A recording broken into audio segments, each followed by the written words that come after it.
All right, so anyways, this is my summer project, quadruped revamp. Pretty much, I'll go over a little bit about me. I'm a sophomore. Dan already went over this. Let's go through this quickly. So today's agenda, I'm gonna talk about my project background, some hardware optimizations I did last year, and some basic software implementation I did differently this year. Because last year I just did a ton of like servo set positions. It was really messy, and I just wouldn't know how to debug code, and eventually it didn't even lead my robot walking at all. I'm also going to talk about how this robot walks and why it walks in its own specific way by using both object-oriented programming and a finite state machine. I'm going to finally show my final results of the walking in person and on screen.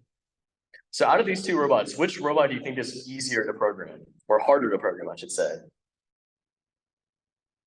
The one on the right, so my robot with 4 legs. The one on my right, right? The black one? So why would you think that one is harder to program? 6 legs, right?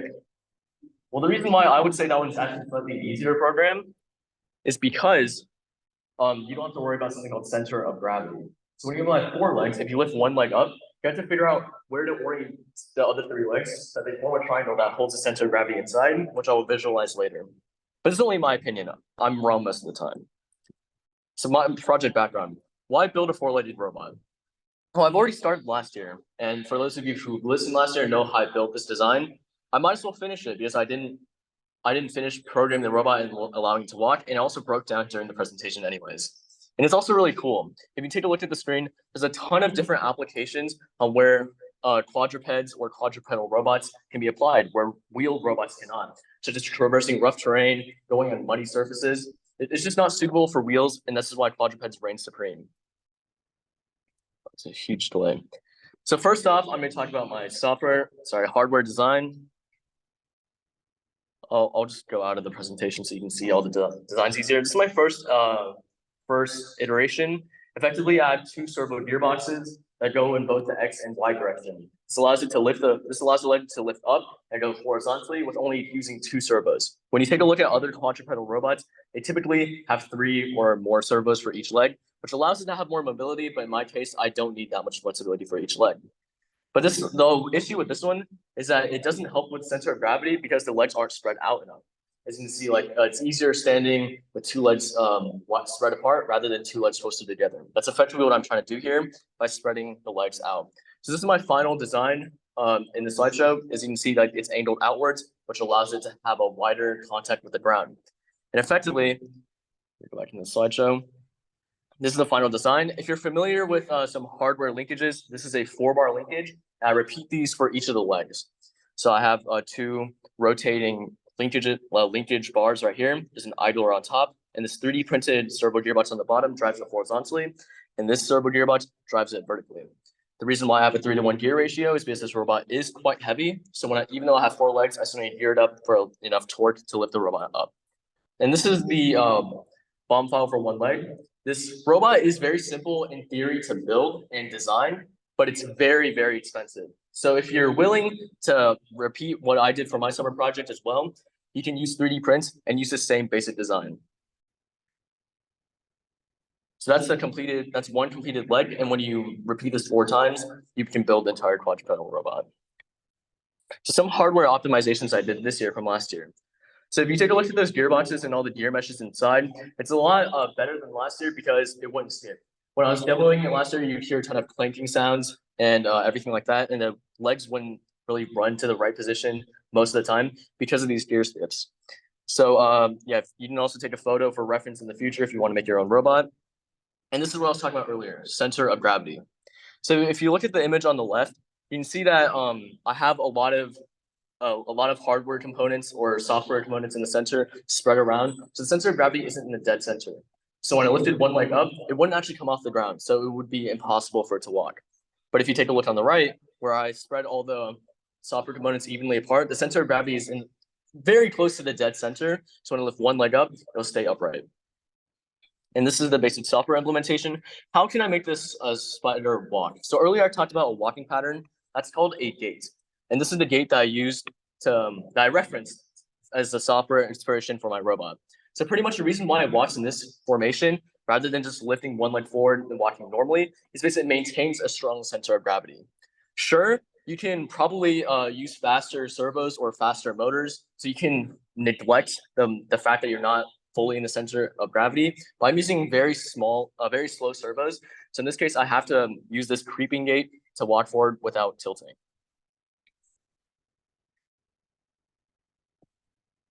Yes, so moving on to software, this year I used something called object-oriented programming, which means I use multiple classes to define functions, and I'll use one parent function to call these, I'll use one parent class to call these functions to allow it to run with organized naming and easy troubleshooting, because I'll know exactly where some issues might arise.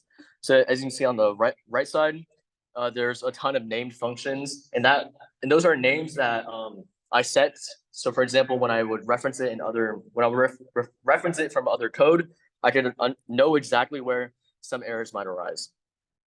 And I can show you right here. So if you take a look on the right side, this is in the SpiderBot class. So you can see that in the green highlighted boxes, those are each of the functions I defined in the other class called spider leg. And if there is any error, let's say with the leg moving up, I'll know exactly where the error might come from, especially it's just like RF move up, or with the L left forward move up or left forward move to position. So I'll know exactly where the issues might arise. But the only issue with this object-oriented programming is it's still not completely organized, because you would have to make it very long for each of the legs to move to its exact state to complete one full gate cycle. And so even if I do know that there's an issue with the leg moving up, it's referenced multiple times throughout this code. So I still wouldn't know exactly where the issue is. I narrowed it down, but it's not perfect. So this is where I introduced a state machine.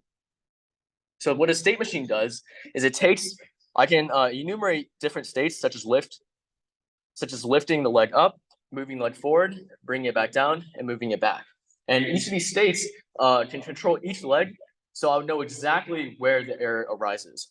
And each of these states are named right here. As you can see, like I can set the position in the case down. I can set the position to down position, set the right back position to down position as well. And so if there's ever an error in real life that I notice, I can just verify it and troubleshoot it from each of these states. And each of these states call to different states after they're completed, and which completes one complete gate cycle. And so these are multiple iterations that I've been through. You can see that there's a multitude of testing. Center one is just like the center of gravity issue that I told you about earlier. On the left, you can see like my first robot leg test. It's pretty slow. And in the center, I was trying to test the servo torque if it was like strong enough to hold the robot up. On the right, I sped the leg up, and on the right side, both above and below, I sped the leg up to see exactly how fast the servos could actually move. And here's the final gate test. I'll go and demo it in real life too.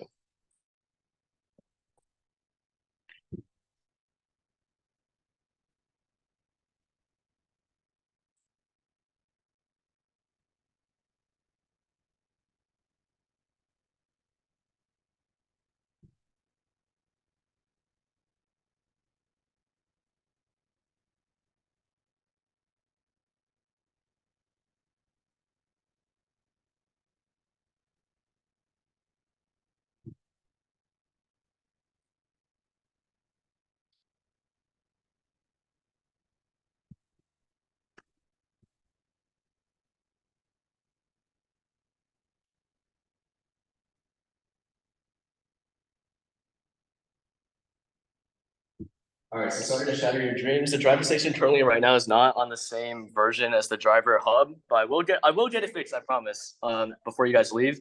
I'll just finish the presentation, do the drawing, and while we're drawing, I'll fix the driver station issue and I'll demo it in real life. So some conclusions.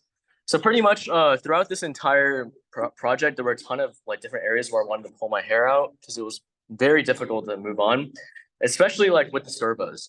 So pretty much servos aren't as successful as motors because you won't know exactly where the position is. So pretty much how servos work is that when you try to get their position, it only reports where its target position is, but you don't know exactly where it is currently. So pretty much like if I was rotating a servo, let's say around, let's say I was going 1 through 5 and I was trying to make it go to target position 5, in this case 0.5, it might be stuck somewhere in 0.3 and it's like constantly burning up, but I wouldn't know exactly. So that's why if I were to continue this project, I would replace all the servos with motors, which would make it a lot faster and a lot easier to troubleshoot. And you also need to organize your code through one, object-oriented programming, and two, a finite state machine. Because this allows you to easily troubleshoot exactly where your code is falling, getting errors.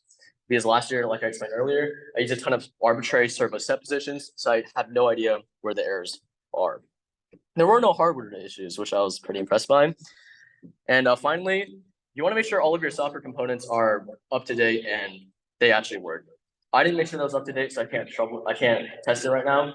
But originally I used an expansion hub that was fried during a competition. That was probably fried by me. And so all the servos weren't getting adequate power, so the torque was very, very low. Yeah, and eventually I will continue adding more functions to this robot. Currently, right now, it can only walk forward, but I will eventually add a turning gate and a walking back cave. Yeah, so that pretty much wraps it up for my project. If you have any questions on it? If you want to make your own someday.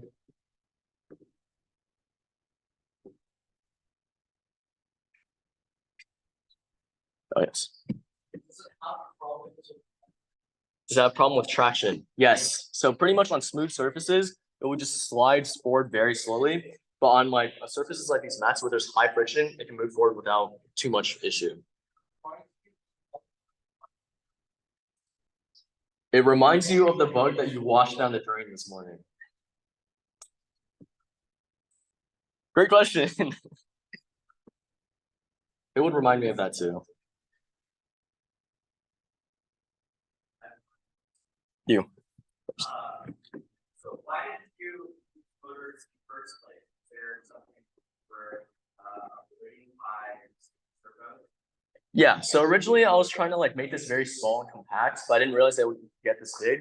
Because motors, they definitely are bigger than servos. If I weren't concerned about size constraint, I would have definitely approached motors first. My original goal was to make it as small as possible. But eventually, as I continued, I've already made a ton of servo gearboxes that had enough torque to allow it to move relatively fast. It's still pretty slow, but definitely I would definitely use motors next in the future. But yeah, the reason why I originally used servos is because I wanted to make it size compact. Other question? Another thing is Yeah, so if you saw in this animation earlier that I made, I did have one leg dragging it, but it didn't look that great. If you see the sensor, that's pretty much trying to get one leg to drag it. One, it's a smooth surface, but two, that's just not really appealing to look at. It's like a dead soldier trying to crawl, not a dead, injured soldier trying to crawl away from war. Okay, someone on the.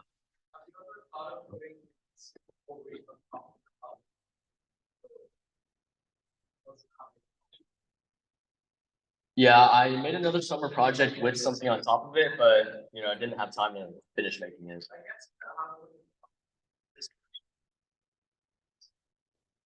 Okay, last question. Someone in the chat asked, how much faster could it walk with faster motors? Ooh, that's actually a great question. I'm not entirely sure, but I can just promise you it's gonna be at least 3 times faster. I mean, one, motors will allow it to move up and down a lot faster and side to side, but horizontally and vertically. But it will also allow it to not follow this specific gate. You can sacrifice the center of gravity because of the speed that motors allow. So you can walk with a faster gate pattern. All right. Thank you, Andrew.